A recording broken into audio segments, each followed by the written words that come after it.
us get to the Cali-Blitz, where I hit stories around the state and give you the quick and concise update in terms of what's happening. The Cali-Blitz #1, Newsom's Latinx claim under fire. I did a great short on Gavin Newsom. Check it out at Grumblings Media. I'm sorry, at youtube.com. And you will see it there about this whole Latinx and Newsom's podcasting issue. And it was we talked about it last week as well. So lots of information we're disseminating on that. So Governor Gavin Newsom asserted that his office never used the term Latinx. And obviously that's a lie. Fox News Digital revealed multiple instances of its use across the admin's records and statements. And obviously it's contradicting his claim. And he made a claim during his podcast, "This is Gavin Newsom," with Charlie Kirk on March 11th. So they found the term in official press releases, his personal and government X posts from 2019 to 2021, and obviously documents from his staff, which includes a letter in 2023 from his education policy advisor highlighting its repeated use in discussions regarding COVID-19 education and small business policies. So the term Latinx, it's intended as a gender-neutral alternative to Latino. We reject it. Us Latinos, we reject it. 51% of Latinos aren't even familiar with the term, and only 4% use it. And those 4%, they're Democrats. So Newsom has no credibility. So look, his public use and support of Latinx is well documented, as I just told you and showed you. Yet his narcissistic belief that he can lie unchecked is bolstered by a protective California media. And it blinds him to the national scrutiny he's going to face. He thinks he's going to get this support and protection from the mainstream media nationally. So he's a formidable figure because the guy is charismatic and he's like a duck. The lies just roll off his skin like water does. But his arrogance also makes him vulnerable in broader politics. This is something you don't let him get away with it. We have to stay on top of it, and we shall easily defeat him. Cali-Blitz #2, California's anti-self-defense bill faces defeat amid public cry. Self-defeat.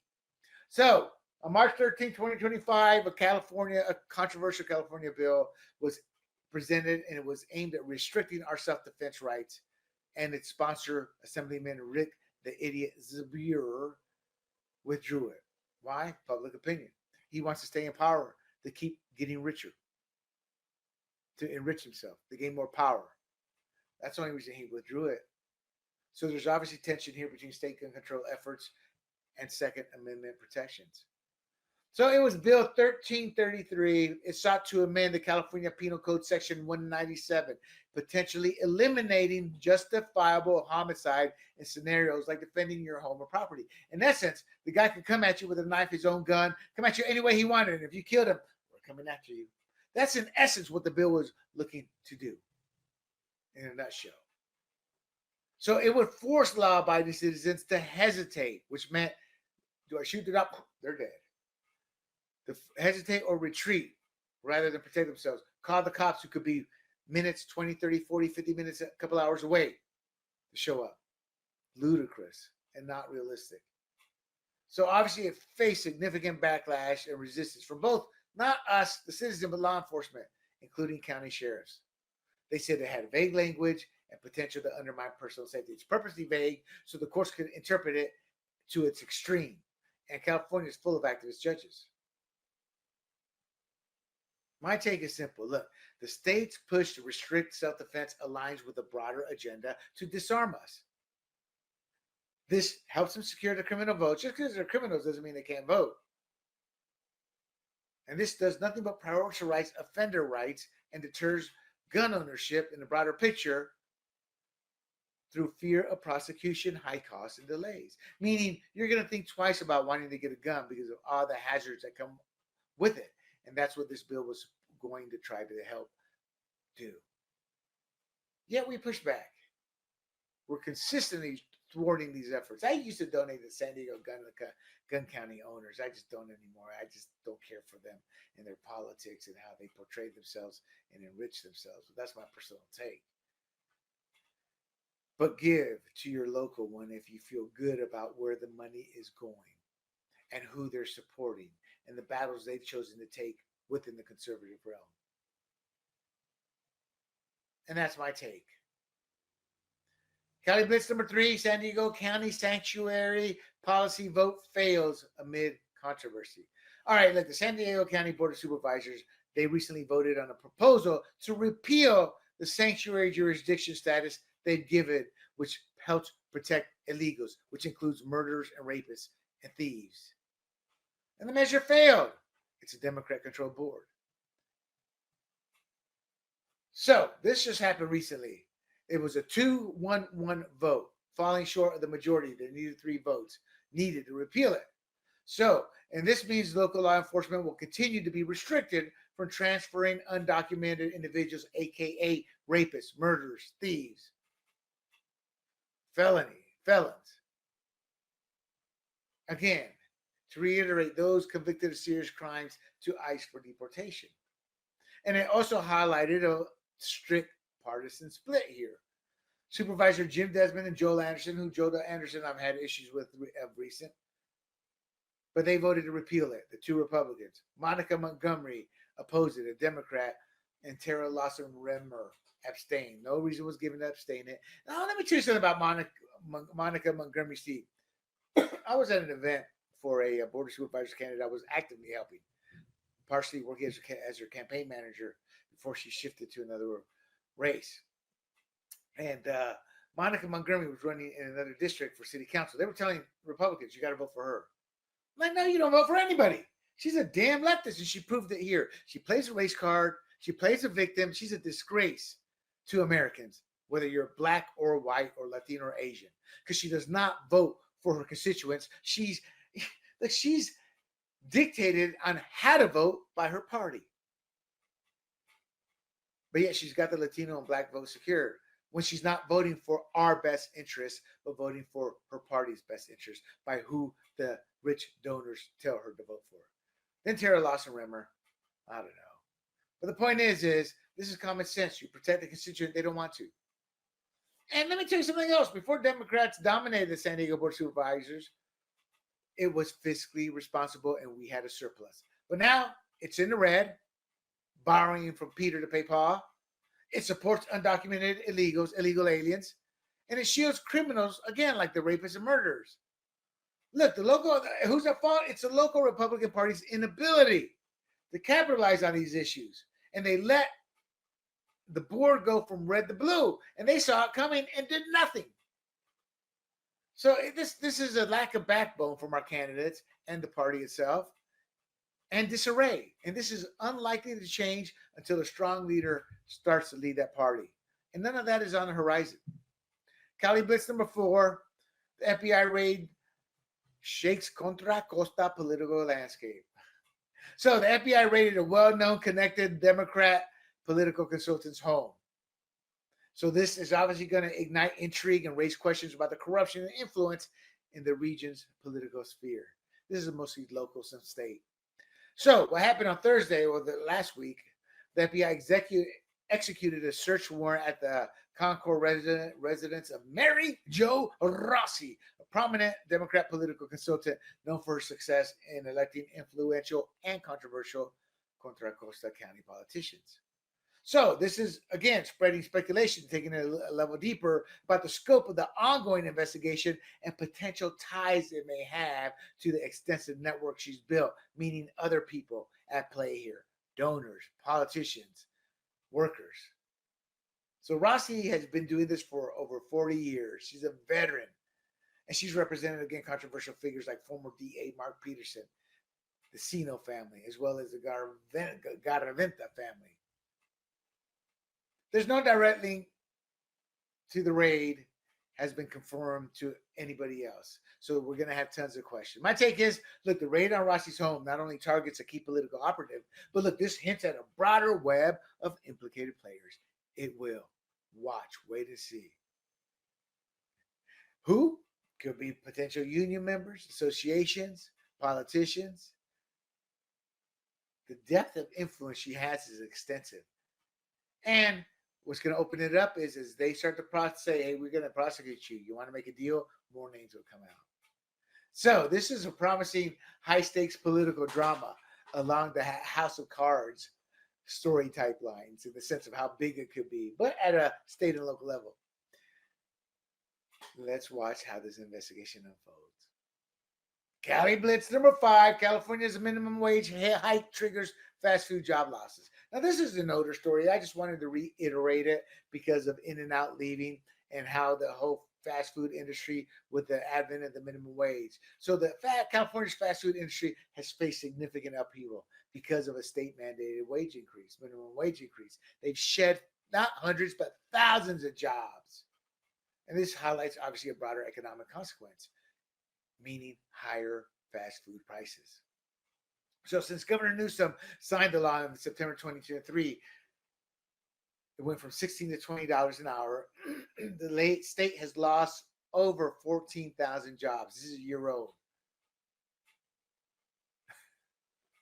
So I would say it's probably 16,000 at least by now, or 17,000 at this point. So you're talking about a 25% labor cost, and I'm talking about 25% labor cost increases. And that's according to a study, 25%. So it went up a quarter, which means a quarter in price increases. And this is a ripple effect. It's forced employers to cut labor. It's given us price increases, and it's forced the closures of some fast food places. So, for example, you could have one fast food place service, two of them servicing, like, say, a 4 or 5 mile radius. Now it's only going to be one. And the margins are thin. And that's documented too. My take, look, minimum wage hikes don't just boost paychecks. They do to a few, but they also hand out pink slips. And with lower profit margins and forced overpayment for labor that doesn't justify the cost, it's not going to get any better. We're losing jobs to politicians because they want to vote grab. Politicians who dodge accountability because they want to blame it on the corporations and businesses, while simply ignoring the supply and demand and market forces at work here. And that's an ugly truth workers don't want to look at. Why? Because schools don't teach you how to critically think, people. They indoctrinate you. Business bad. Democrats help us poor. And they're not. They're actually giving you more pink slips. So look, I had my own experience when the state minimum wage was raised. I didn't hire more people. I gave them raises, but they had less hours and they were expected to do more, or I would move on to somebody else who would. I had an oversaturation of people who wanted to work in the fantasy sports industry. If they didn't cut it by our standards, and we had high standards, not unrealistic, but just high standards, they moved on. And they all responded. You know why? They got to make their own schedule. Most of them were college kids. And the fact that they could make their own schedule, and once we aligned them, they did their job, even though it was a harder burden on them. Cali-Blitz number 6, Central Valley oil distributor warns against state-owned refineries. You think a Central Valley oil distributor has said or voiced strong opposition to California's potential move towards state-owned oil refineries. A shift like that could jeopardize fuel supply stability and economic efficiency. In other words, the state or government can't do anything better than a private organization. And we had over 20 some odd refineries. We're down to, like, I want to say 14 because they fled because of overregulation and unrealistic climate regulatory issues. And there are clear examples of government screwing it up. Amtrak, USPS, the Postal Service, and the Tennessee Valley Authority. That's always been a major mess up, screw up, since FDR implemented it. Look at Venezuela, with their state-controlled oil industry now. It's so corrupt, too. Look, we run off the refineries, and now we say we're going to invest and create state-owned ones. Again, ask Venezuela how well that worked out. Look at Amtrak, TVA, Postal Service. None of it works. The truth that leftists refuse to believe is that private refineries outperform government ventures, and history proves that true. Cali-Blitz number 7. Key issues in California's landlord-tenant disputes. This is ongoing. I just read another story about it. A woman's family leased out their home, and now they got squatters who just refuse to pay, and they still have to pay the rent, the utilities, everything as such.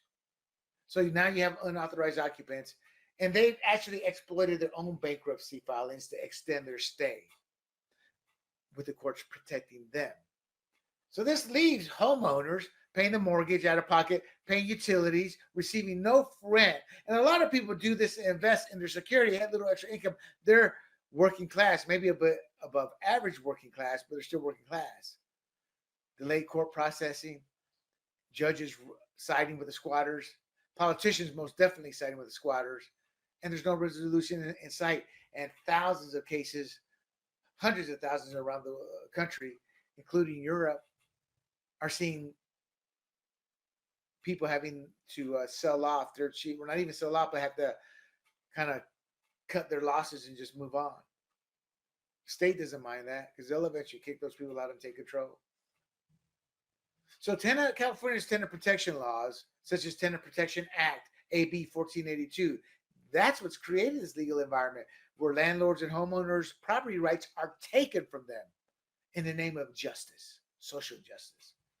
Tenants can remain in properties without paying rent for extended periods of time, sometimes years.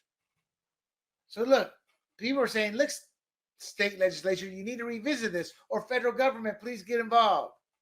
So the government knows this is happening, and they're doing nothing to combat it. It's not just here, but around the country, as I said. We've gone from displacing our citizens/constituents' rights to giving them to illegals and squatters and the homeless. And again, the homeowners are forced to continue paying the bills. I'm hoping for a class action lawsuit, not just against the state, but the utility companies that know this is happening and refuse to cut off the heating, the gas, whatever. Why? Because courts tell them to, not to. So the courts are involved. Impeachments need to happen. There must be a balance here, but this is a travesty and they all know it. This is also a great campaign issue, Republican Party. But hey, you couldn't find whatever the analogy is, a hole in the wall if you were standing in front of it. Cali-Blitz number 8, racial discrimination in college admissions, the case of Stanley Zong. Look, Stanley Zong is a high-achieving Asian American. 18-year-old at the time, 4.4 GPA, 1590 SAT score. Yeah, 1590. He was rejected by 16 out of 18 colleges, including 5 UC schools, for one reason. They refused to give him admittance because he was Asian over blacks and Latinos. And yet Google hired him for a PhD level software engineering position straight out of high school. And this prompted with 100% truthful claims of racial discrimination against highly qualified Asian American candidates in college admissions. We already saw this happen at the Supreme Court level and Harvard laws. Look, this is nothing but, you talk about systemic racism, this is actual systemic racism. It's a whole system in place to keep high-ranking Asians out. So obviously, this has reignited the racial debate that SCOTUS already decided on. So this is going to be a quick case, probably going to have some kind of big-time out-of-court settlement. And I hope the Trump's administration comes down on the UC system. They're already investigating it for anti-Semitism, and they'll come across others and add to it. At what point do we treat racism and discrimination equally across all groups? Racism is hate, people. It's taught, and we see it when you prioritize one group or culture over another. There's not just one single group that is racist. They're all racist. Or rather, they all have racism. Asians have had to face blatant discrimination. The railways, World War II internments. So probably as much, if not more, than blacks and more so than Latinos have in the past 100 years. Yeah, you have your property taken away. You're chosen, discriminated against. And what happened? They overachieved. They buckled down and did well academically. So they've had collectively their homes and property seized over the past 100 years, as well as their legal rights taken away. And that should not be overlooked. When you have to have laws in place to protect you down the road, that tells you something. So continuing to favor others for overcoming or overachievement while rewarding less deserving individuals is unjustifiable in a merit-based society. The problem is they're trying to change us from a merit-based society. which does nothing but destroy the nation from within. Cali-Blitz number 9, transgender athletes absent, exposes team dependency and sparks debate. Look, a California girls basketball playoff team has become a flashpoint. San Francisco Waldorf got blown out without their key player, a boy playing in girls sports claiming he's transgender. He didn't play in the game. They got whacked by like 20 points. The school didn't offer a reason why he didn't play. So they suffered a decisive 56-30 loss, 26-point loss to Cornerstone Christian. Damn those Christians. In a playoff game last month. Why? They were without, again, their star transgender identifying player, Henry Hanlon, who was averaging 20.2 points per game. They were just standing around while he did all the work, and he would feed them. So this actually just showed a heavy reliance on one person, the boy, and it does raise questions about competitive balance. Intensifying debates over transgender athletes in girls' sports. And this is in defiance of a federal executive order. They in trouble, Lucy.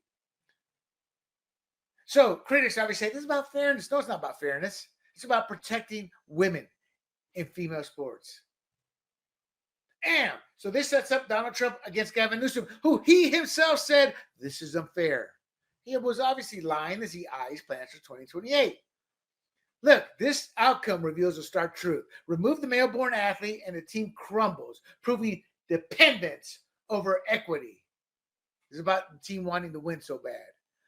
This isn't about fairness, but political agendas. And while hope flickers for a change, accountability must target leaders like Newsom, who backed this divisive policy despite his later posturing. And there you have it, my friends. The fired up the California version. Fired up California. I hope you enjoyed the show. Do not forget to like and share this episode. You can also find this episode at YouTube, Rumble, Apple, Spotify, y Pandora under the handle Grumblings Media. And you can also, you can't also, please bookmark grumblingsmedia.com. So Grumblings Media is a profile handle. grumblingsmedia.com is the website. Please bookmark it. And until next week, my friends, do not forget to like and share this podcast. And for Fired Up California, I am William Del Pilar, and I bid you adieu. Hey everybody, this is Big John from Grumblings Media, and I just want to say thank you for watching our content. If you want to support our efforts here at Grumblings Media, just smash the subscribe button right here, totally free, or just go ahead and consume more of our great content. Click either one of these two boxes.